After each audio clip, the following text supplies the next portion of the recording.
Tonight, a special episode of the Henry Rollins Show as we welcome my personal hero, Iggy Pop, to the show and celebrate the reunion of one of the most important rock and roll bands of all time, the Stooges. We'll sit down with the Stooges to discuss their new record and then watch in awe as they perform a song from the new album. TV doesn't get any better than this, so don't move.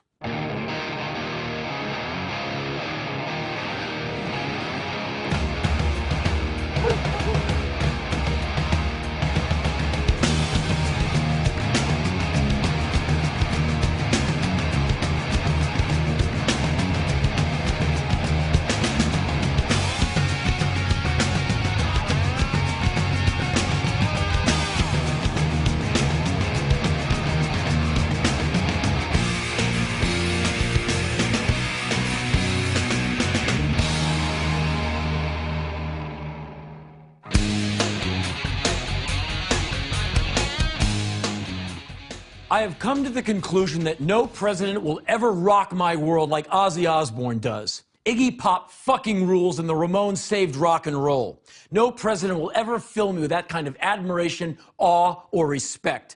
I will never listen to a State of the Union address with the volume on 11. I will always cringe and run away when a president picks up a musical instrument. There is no doubt that the 2008 presidential election will be one of the most watched, talked about, and anticipated events for years to come. And now that men and women are throwing their hats into the ring, we are starting to get an idea of who the players will be. At this point, the Democrats seem to be in the news more than the Republicans, perhaps because they have a female candidate and an African-American candidate, bringing out misogynist and racist sentiments from the neoconservative douchebag pundits on radio and television. The African-American hopeful, Democrat senator from Illinois, first name Barack, has a middle name that might get your luggage inspected, Hussein, and a last name, Obama, that pill popper, three-time divorcee, and increasingly bizarre radio talk show host Rush Limbaugh observed rhymes with Osama. Mr. Limbaugh has also characterized Mr. Obama, who is of mixed race, as a Hafrican.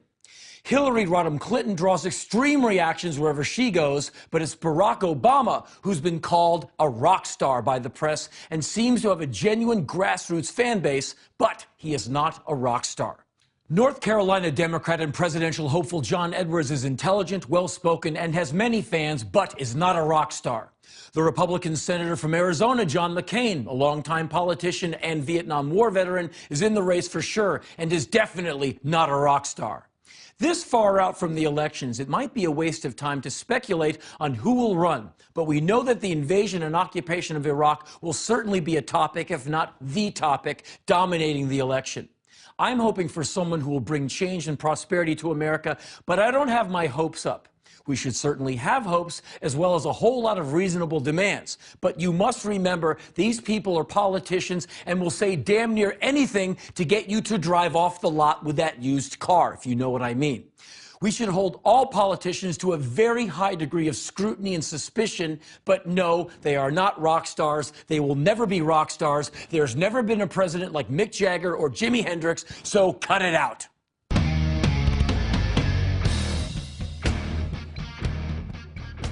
Joining us now are the Stooges, who would be Iggy Pop on vocals, Ron Asheton on guitar, Scott Asheton on drums, and Mike Watt on bass. After releasing three of the greatest rock albums of all time, the self-titled first album, Funhouse and Raw Power, the band took a 33-year hiatus, reuniting in 2003 to co-write 4 songs for Iggy's Skull Ring album. The band has been touring the world and recently entered the studio and re-emerged with a brand new album called The Weirdness. Mike, Scott, Iggy, Ron, thanks for being on the show. Thanks, Henry. Let's talk about the new record, The Weirdness. Was it getting together to work on Skull Ring that made you guys think of getting together to play and record another album? A longer process. Skull Ring was the beginning. Right. To go in the studio, haven't seen each other in a long time. Yeah. I was really nervous just to meet again. Yeah. So we met at the hotel, then had dinner, then went to the studio, and all that time just melted and it didn't seem like it was there anymore at all. Scott, how'd you feel about it, getting back together with these guys? It was like coming home to me. I've been away for a long time. I played in a lot of bands in between, I never felt right in those bands. And then when we did come back, it felt like I came home. Yeah, it's there's a chemistry that you all have that is it's extraordinary, and I've never heard anything like it. And that's, I kind of want to move to Mike for a second. What was it like for you when you got the call? What level of terror were you on? It was mind-blowing. I'm here to learn. I was a boy. It's a trip for me. And we had played. It was another natural process because we did sets with Jay Mascis. Right. We actually went out and just did. Jay goes, well, let's just do a Stooges whole set. And he knew the songs. He just fell into position because I played with him for a year doing these songs. Right. And Iggy, that kind of like sent up a flare for you, seeing that these guys are out walking these songs around. Well, Made you get yes, interested? that was a big flare that brought them into my mind. I was sitting in the Virgin offices with a handwritten list of different people that I could work with on an album. And on my way to the office, somebody said, hey, did you know Ron's playing the Tomorrow Night with Jay Mascis? I said, no. Yeah, he said, hey, I wish Jimmy give a call, you know. So I thought, oh well, okay. And I thought, why aren't the fucking Stooges on the list? Stooges are much cooler than all these other people. And I'd sort of shied away from that. For every couple of years, Scott would chime in to keep the idea going, to do something. And I did not want to, and we never did do anything. I didn't want a reunion. I did not want to have a picnic anywhere and run through our old shit. On the other hand, there's really no way to just pick up something from zero. You don't go from 0 to 160, you know, in one day. You're not, so how do you do that? And suddenly, here was a little opportunity. Well, what's it like for you being back with the Ashtons? It's the quality is incredibly higher than anything I've been doing for some time. Because don't take this the wrong way. Yeah. But I've seen you play a lot of times over the years. And no band you ever had could play the Stooges stuff with the pocket, with that feel. No, nobody could do it. And no one can do it. No one can do it. No one. And I know that when you all were doing this back in the day, as they say, there weren't 18,000 people like I saw at the big day out just really digging it. There, you know, maybe some bottles thrown or some rough nights on Tuesday nights in America. There were, yeah, but there were times when we would go to play a basement in Pittsburgh and there were 7 people and none of them paid. And then there were other times when we were in front of a very large 80,000 strong audience. Stevens Point, just before Rod Stewart and the Faces, Right. for instance. You know, so there was a widespread for the group. It could be anything in those days. You just never knew.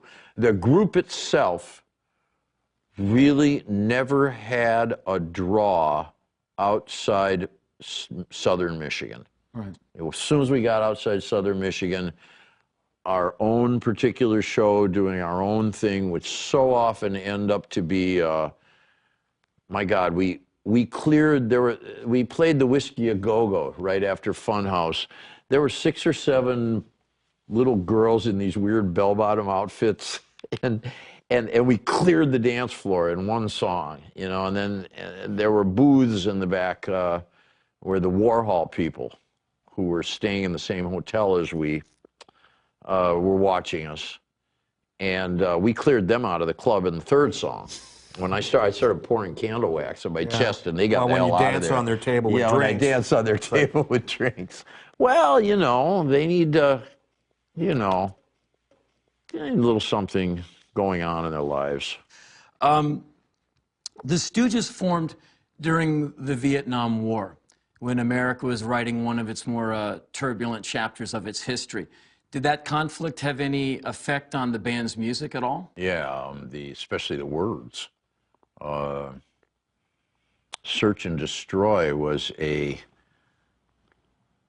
chapter heading in one of those ridiculous Time magazine articles how we were gonna beat the shit out of these guys. And I read the, hey, looks good, you know. So was Raw Power. Those were both lifted from Pentagon rhetoric.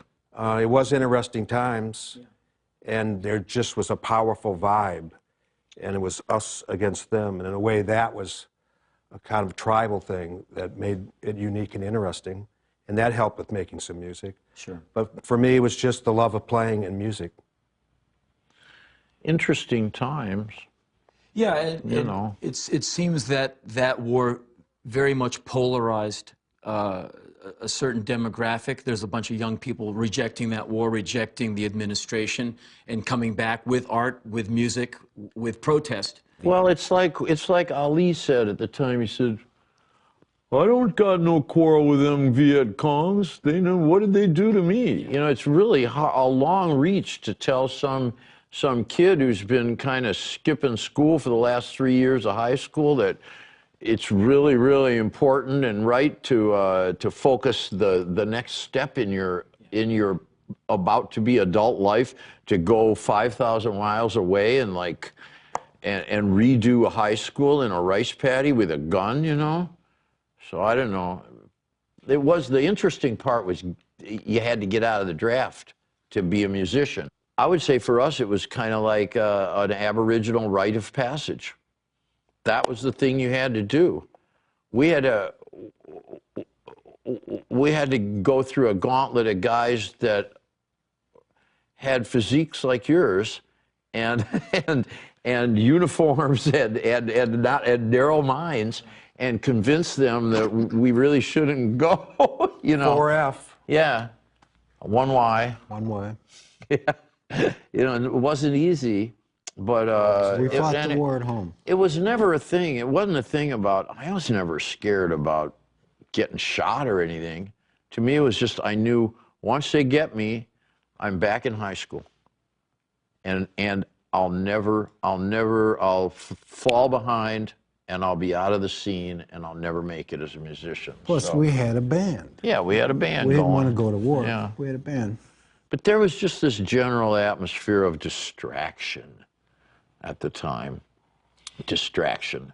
It was a time when the music you all were playing, that was like fighting words. I mean, the stuff you guys were playing could get you in a lot of... Well, somehow, when he was supposed to get punched out, I walked into it. I'd come around a corner and bam, Good luck. lights Good for out. you. Oh.